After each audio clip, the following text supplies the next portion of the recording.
Di awal kemunculannya, siapa sangka usaha kecil ini bakal jadi bagian gaya hidup anak muda.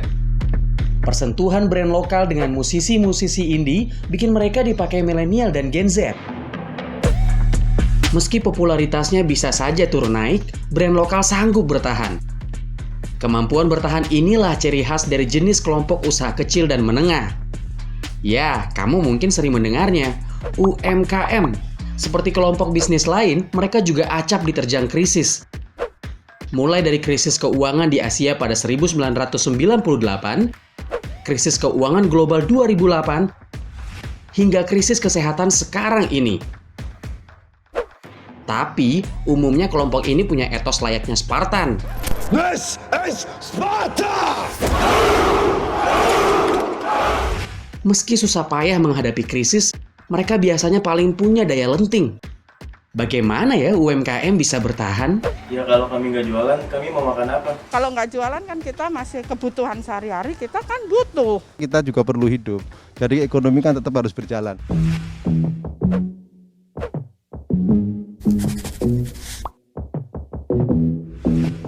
Yuk flashback dulu ke 1998. Situasi Indonesia waktu itu nggak karuan. Selain ada gejolak politik dan keamanan, ekonomi Indonesia juga ditekan krisis keuangan kawasan Asia. Mata uang rupiah terpuruk. Akibatnya, harga kebutuhan rumah tangga dan industri ikut naik. Alur produksi dan distribusi UMKM pun terganggu. Pada satu sisi, mereka mengandalkan bahan baku impor. Di sisi lain, permintaan domestik menurun karena daya beli masyarakat lesu. Situasi ini diperparah sulitnya mendapat kredit. Bank sentral mengetatkan likuiditas dan menaikkan suku bunga. Imbasnya, jumlah UMKM menyusut. Berkurangnya sampai 3 juta unit usaha loh. Macam-macam usaha terdampak. Ada produsen alas kaki, mebel, kain tradisional, batu bata, tahu, rokok kretek, sampai industri logam. Hebatnya, beberapa UMKM mampu bertahan. Mereka menyiasati kebutuhan bahan baku impor dengan barang domestik. Roda usaha berputar, UMKM pun menyerap tenaga kerja. Ketika krisis berangsur dipulihkan, pekerja UMKM naik terus. 64,3 juta pada 1998 jadi 72,7 juta pada 2000. Penyerapan tenaga kerja inilah yang menyelamatkan ekonomi. Waktu krisis global 2008 juga begitu.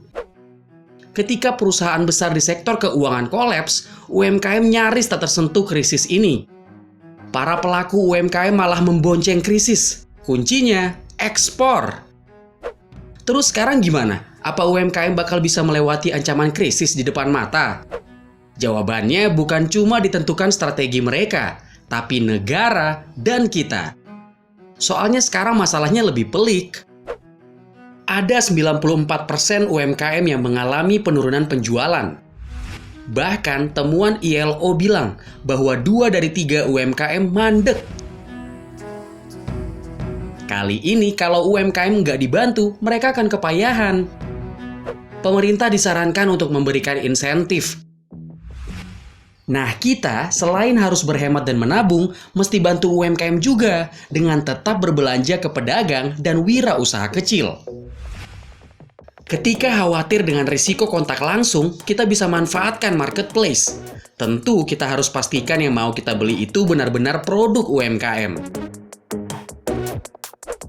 Makin banyak roda bisnis UMKM yang berputar, ekonomi Indonesia akan makin panjang napasnya.